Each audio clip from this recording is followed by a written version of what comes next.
Yesterday, we wrapped up with a bit of a cliffhanger. God told Abraham he was going to destroy the cities of Sodom and Gomorrah because of their wickedness, and Abraham was trying to negotiate with God not to destroy the city of Sodom in particular because that's where his nephew Lot lived. We know Abraham really cared for Lot because, as you may recall, Abraham traveled hundreds of miles with 318 of his warrior servants to rescue Lot and his family when they were kidnapped and taken hostage during a war. So here we are today, with two angels showing up in 19:1, and again, they appeared as human males. We know this because that's how they're referred to in verse 10. Verse 5 gives us reason to believe that the human appearance they took on was probably physically attractive because the local men demanded to have sex with them. This is another scenario where, like in Genesis 6, humans are attempting to have sex with angels, but this time it was human males. The enemy has shifted his strategy a bit. Sodom is a city that was known for several types of sin, and this can be a pretty divisive subject in society today and even within the church itself.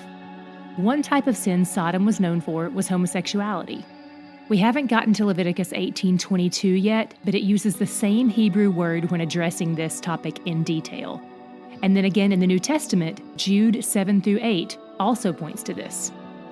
But it's not fair to say that this was the sin they were known for at the time.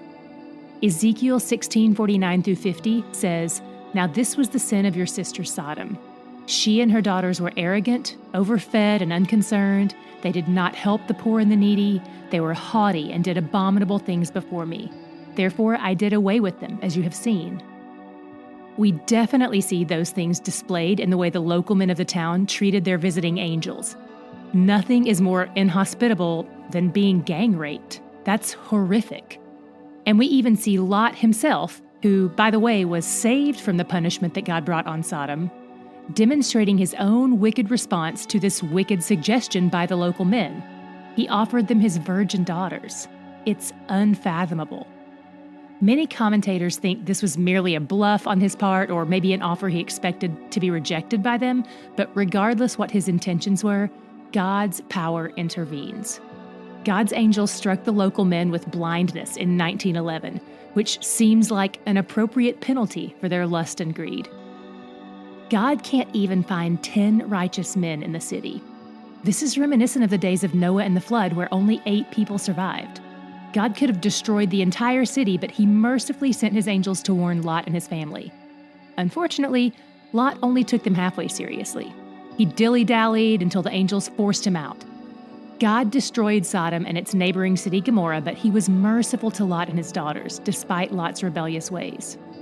Lot's wife had a different outcome. She was killed when she disobeyed the angel's command not to look back as they were leaving. It almost seems like she was looking back longingly for the city.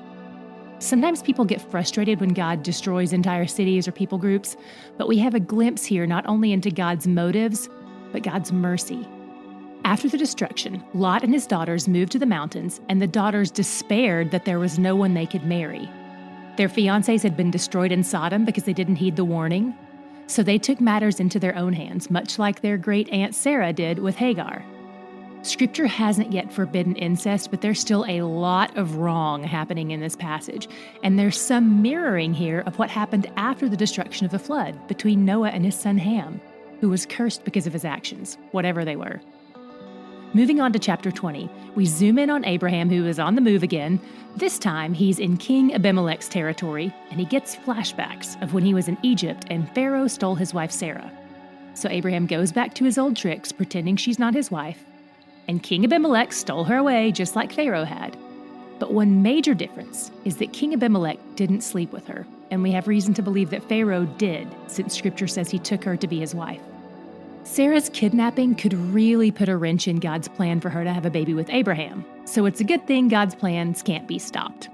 God rescued them again by appearing to the king in a dream. In verse 6, God tells Abimelech that he kept him from sinning.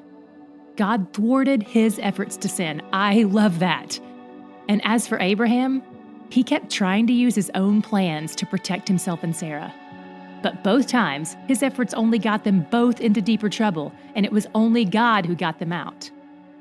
In verse 7, God refers to Abraham as a prophet, and this is the first time this word is used in Scripture. It carries the meaning and the weight of being a truth speaker, a human messenger of God to the people. I find this slightly ironic since Abraham had twice told half-truths, but that just goes to show God's mercy and grace toward Abraham.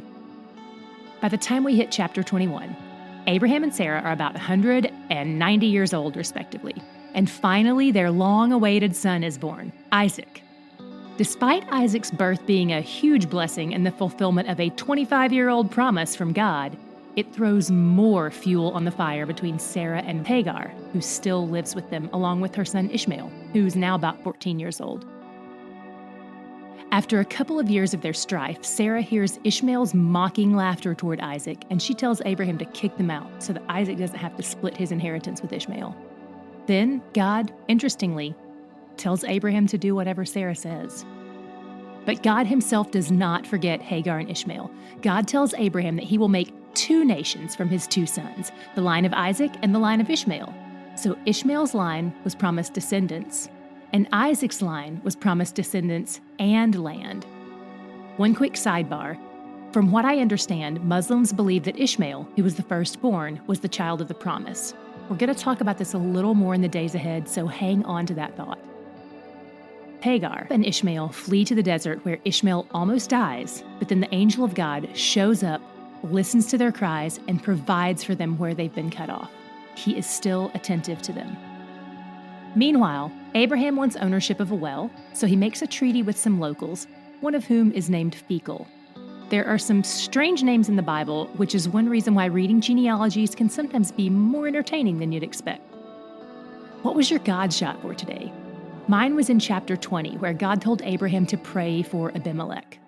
Had Abimelech hurt Abraham? Absolutely. Had Abimelech also taken action against God himself? Absolutely. This shows me God's great forgiveness. It reminds me of when God had Job pray for the friends who had wronged him.